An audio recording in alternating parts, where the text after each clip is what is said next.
As a representative and graduate of UNC, representative in Congress, what's your message to those on campus, their families, the faculty, the staff, all of those who work at UNC Hospital, all the research institutions that are on campus?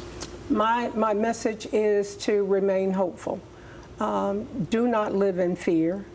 Continue to press those who represent you to consider your needs and your concerns, to act in a way that we are completing our obligation to put forward legislation that protects our communities.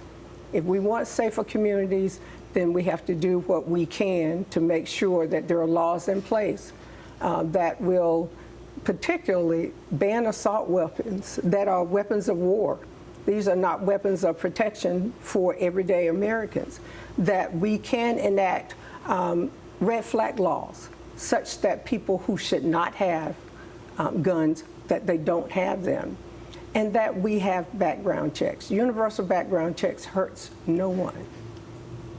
And at this point, we don't know much in terms of whether the weapon was legally obtained, what kind of weapon specifically it was.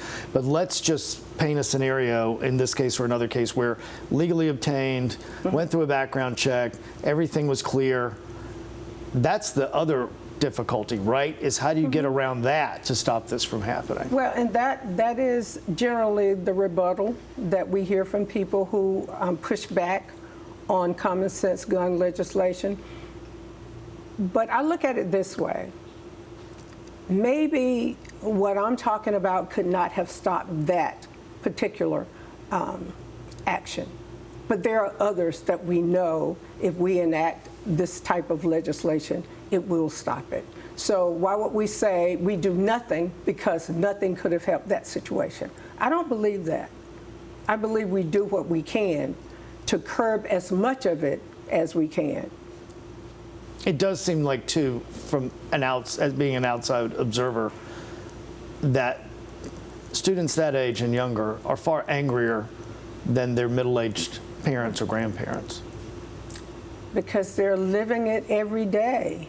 No student should have to go to school in fear, whether it's K-12 or college. You should be able to feel safe on your campus, going to a classroom, going to an event. The same thing with K-12 schools. For a kindergartner to go on the first day, and the remembrance of that day is that the school went on lockdown. No child should have to go through that, and no parent should have to worry about dropping their kids off at school if they're going to come back at the end of the day. I know you came here to talk about other things today, and I'm sorry that we did end up having to talk about this, but it's an incredibly important topic, and I appreciate it. Representative Foushee, thanks for being with us. Thank you for having me.